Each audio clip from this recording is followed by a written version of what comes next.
Hey everybody, I'm Miguel Maravilla. I'm here with super featherweight Lamont Roach. He will be taking on Rene Alvarado this Saturday live on DAZN.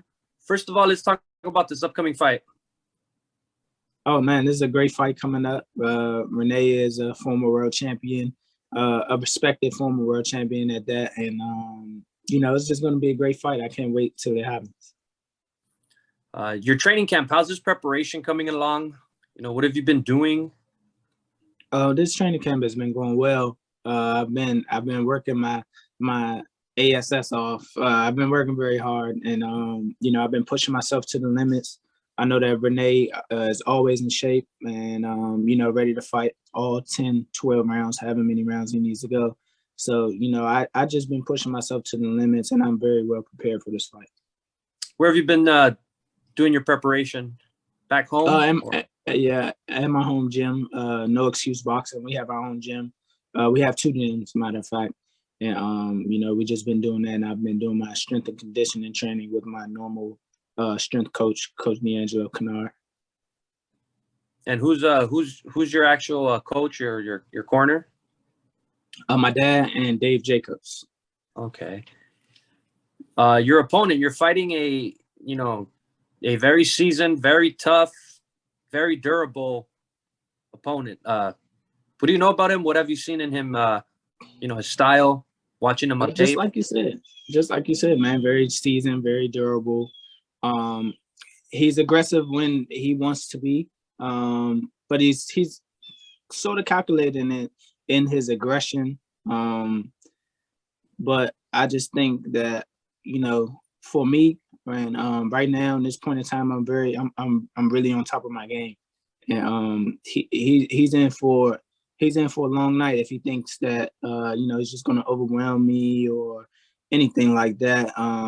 Even with his wits and him being seasoned, and I'm ready. I've seen it all. I've been there, and he's going to be in for a very rude awakening. Yeah, you mentioned you've been in there, you've seen it all. You had your only defeat was a title shot to Jamal Herring. Talk about that fight, man, and what was that for you? What was it a learning experience for you? Definitely, it was a huge learning experience. One that I definitely needed. That fight was the most important fight of my career, and I came up a little short. I just think, if I would have stepped on the gas earlier, I probably would have got him. I heard him late in the 11th round, and I couldn't finish him. So, it is what it is. We went back to the drawing board. We got better. We got stronger, more wiser, and we're going to show that December 18th. Since that defeat, you've gone on a little streak. Your last fight you fought this past summer. Give us a little on that. For the a tough guy. Couple. He had a lot of wins. Matter of fact, he had a lot of fights. I stopped him in 2 with a body shot. I feel myself getting stronger. I feel myself settling in with putting things together to get the job done rather than just winning by points. If we can get him out of there, then that's what we will do. It's not like we're looking for it every fight or anything like that, but my last 2 fights, that they definitely showed that I'm not playing around. In your last fight, you fought at a huge venue. What was that like? Oh, it was nice, but it's nothing out of the ordinary. I've been fighting on big undercards since I turned professional. Right on. You're, the area you're from, they've produced a lot of, a lot of talent. What's the talent like, in the past, present, and even in the future?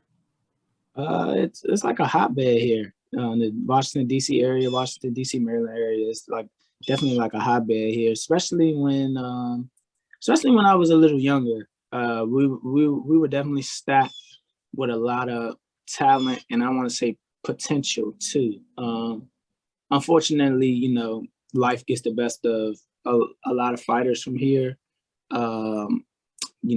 And you see fighters in and out the gym, and they think they can.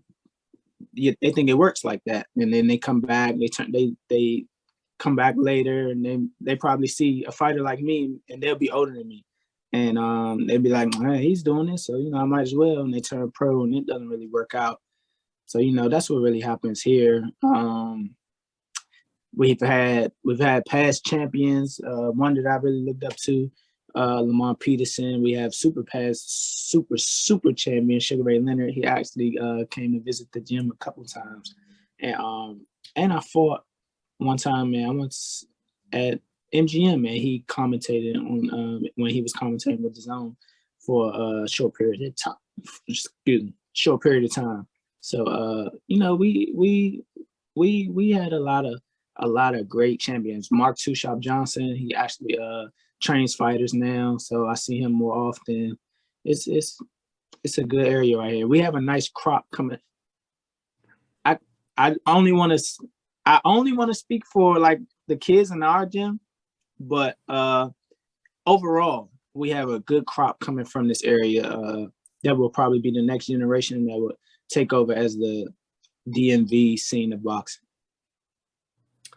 Who were your favorite fighters growing up from the DC area? I know you mentioned some of the names, but who was the one you actually watched? The one you actually said, hey, I want to be like him?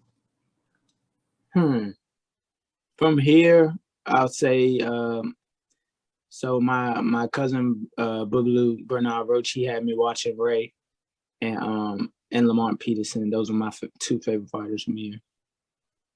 Overall from here, yes. Yeah. Also, on fight night, what can we expect to see from Lamont Roach Jr.? What are you planning giving the fans? I plan on giving the fans an exciting fight.